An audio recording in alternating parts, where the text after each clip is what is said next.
여러분 안녕하십니까? 새해 첫 근무일 시작됐네요. 이즈물에서 간단한 신년사 전하고자 합니다. 지난해 굉장히 지루하셨었죠? 어쩌면 실현의 시간이기도 했을 텐데요. 한편으로는 우리에게는 준비와 기회의 또 시간이기도 했습니다. 올해 신년은 그간 우리가 준비해온 것들에 대해서 결실을 맺고 그리고 또 여러분이 가족과 친지들에게도 안전과 그리고 행운이 함께하기를 기원드립니다. 제가 첫 번째로 공유 드리고 싶은 내용은요. 최근 업데이트된 우리 회사의 CEO 인사말입니다. 아시다시피 우리 회사 이름이 로봇이란 무엇인가, 로보티즈잖아요. 로봇의 정의를 묻는 어떤 철학적 메시지라고 말씀드릴 수가 있겠는데요. 이제 여기에 대해 우리의 의견을 조심스럽게 말씀드리려고 합니다. 로봇을 배우신 분들은요, 학교 다닐 때 로봇은 액추에이팅 그리고 센싱 이 사이에 또 컴퓨터가 있어서 그걸 처리하는 3단계를 기억하실 겁니다. 또 산업적 분류, 단계별로 기능을 정의하는 그런 기술적 정의도 있겠지만 서비스 로봇을 지향하는 우리는 바로 우리 자신의 삶에 대한 탐구가 로봇에 대한 동기이자 정의라고 말씀드리고 싶습니다.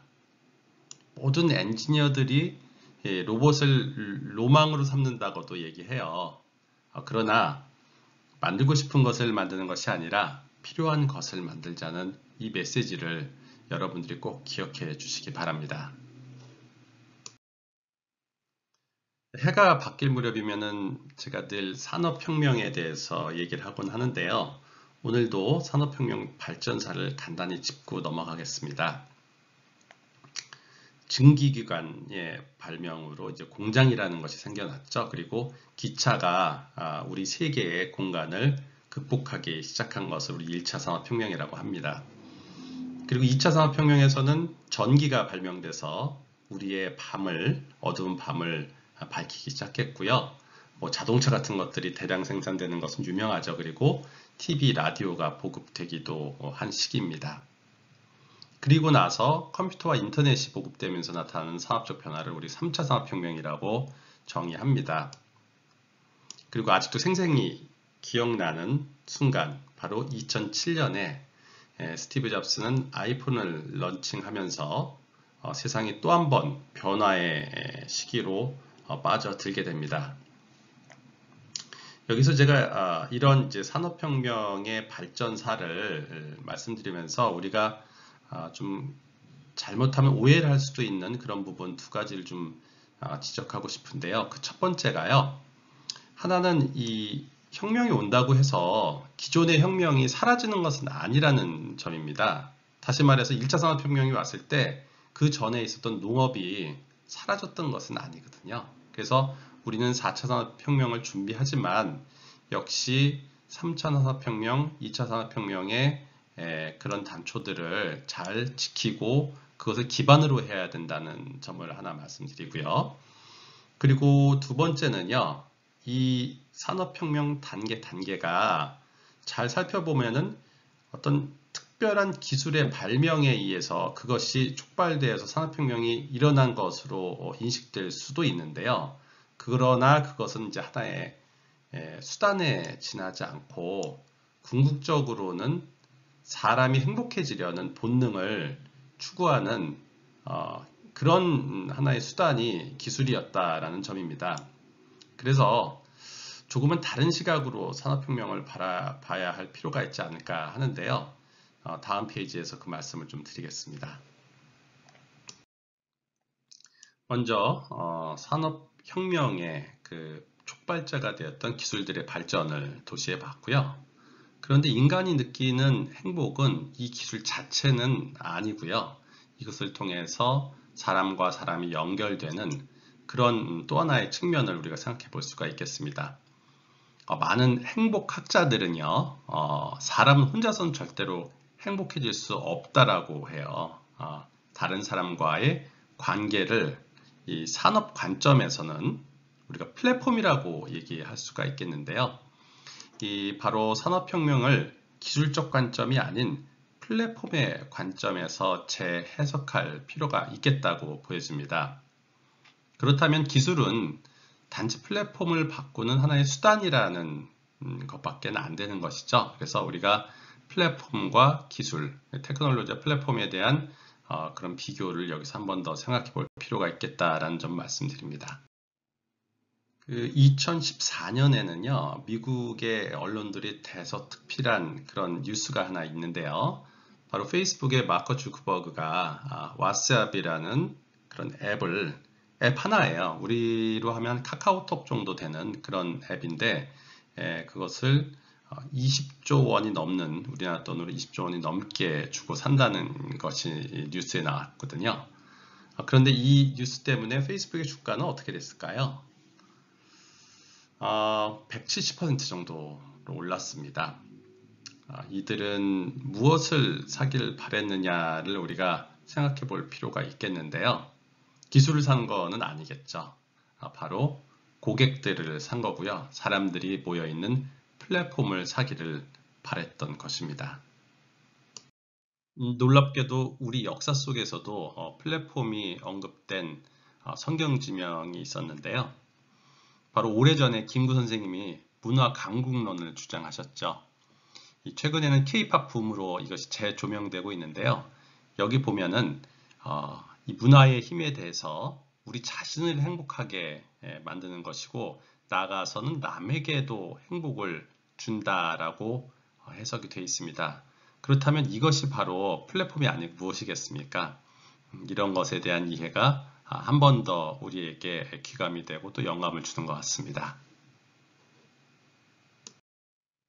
이제 플랫폼이란 단어를 우리 안으로 좀 가지고 들어와서 얘기를 더 이어갈까 합니다. 우리들이 정말 밑바닥에서부터 헤매고 최근에는 이제 코로나라는 아주 어렵고 지루한 시기를 견뎌내면서 준비해온 두 개의 플랫폼이 있습니다. 첫 번째가 이제 왼쪽에 보시는 CF 앱이라는 건데요. 코딩과 모션 에디팅 기능을 포함한 메이커들의 SNS 이렇게 표현하면 어떨까 하는데요. 바로 다이내믹셀 X 시리즈들을 응용하고 또 E2를 여기에서 소재로 삼고 있는데 E2 자체가 X 시리즈의 응용기죠. 그래서 일괄적인 맥락으로 이해하실 수가 있겠습니다. 그리고 오른쪽에 보시는 것이 실외 그리고 실내의 자율주행 로봇인데요. 최근에 상당한 기술적 진전을 보고 있죠. 그런데 저희는 이것을 단지 하드웨어의 판매로 생각하는 것이 아니고요. 이 위에 다양한 서비스를 얹으려고 하는 거예요. 그래서 플랫폼과 서비스 산업의 큰 축이 될 수 있겠다 이렇게 말씀드릴 수가 있겠습니다. 이를 기반으로 해서요. 회사의 주요 사업 영역을 재조명해 보고자 합니다. 우리는 다이나믹셀이라는 액추에이터를 통해서요. 아주 다양한 로봇 분야에 좋은 솔루션을 제공해 왔고요. 이것을 이제는 다이내믹셀 드라이버라는 이름의 사이클로이드 감속기로까지 발전시켰습니다. 초소형, 초경량의 감속기로서 하모닉 드라이브와 대항되는 그런 제품이기도 합니다. 그리고 여기에 플랫폼 두 가지를 지금 더하고자 하는 것인데요. 이 플랫폼은 이 다이내믹셀이라는 근간의 기술, 기본이 되는 기술을 기반으로 하고 있다는 겁니다. 절대 로봇 업체로서 그냥 일반적인 플랫폼 회사들과 경쟁하려는 것이 아니고요. 우리 나름대로의 플랫폼 영역을 구축하고자 하는 것입니다. 자, 이제 처음에 제가 오늘 말씀드렸던 내용으로 다시 돌아가서요. 로보티즈가 바라보는 로봇의 정의 한 번 더 되새겨 보겠습니다. 로보티즈에게 로봇이란 우리네 삶에 대한 탐구입니다. 라는 이 말을 물론 소비자를 잘 관찰하고 시장에 순응하자라고 이해를 하셔도 틀리지 않습니다. 그런데 오늘 제가 드린 말씀을 쭉 듣고 이 얘기가 단지 시장에 대한 얘기를 넘어서 우리 플랫폼, 즉 로봇 관련된 플랫폼을 선점하자는 의미구나라는 얘기로 이해가 되신다면 오늘 저희 메시지는 매우 성공적이라고 할 수 있겠습니다. 마지막으로 지금까지 말씀드렸던 것을 올해 어떤 식으로 추진하면 좋을까에 대한 방법론을 정리하고자 합니다. 첫 번째는요, 이 플랫폼과 테크놀로지의 균형에 대한 부분인데요. 우리가 궁극적으로 추구해야 될 것이 플랫폼인 것은 맞지만 테크놀로지를 무시하고 플랫폼을 추구한다는 것이 로봇 업계에서는 사실 상상하기 어렵고요. 시기적으로도 그것을 어떻게 균형 있게 변화하고 발전시키느냐에 대한 부분은 많은 고민과 여러분들의 의견 취합이 필요할 것입니다. 그리고 두 번째는 이제 선택과 집중에 대한 부분인데요. 제품의 방향성을 잘 정립해서요. 어떤 제품이 핵심 제품인지를 좀 선별하고 그 파생 응용 제품도 적절히 수를 좀 조절해야 합니다. 그리고 대량으로 생산될 제품들은 해외 현지에서의 생산이라는 그런 미션도 올해는 꼭 달성해야 할 것입니다. 자, 희망찬 새해 우리 모두에게 보람된 시간들로 가득 채워지기를 기대하겠습니다. 감사합니다.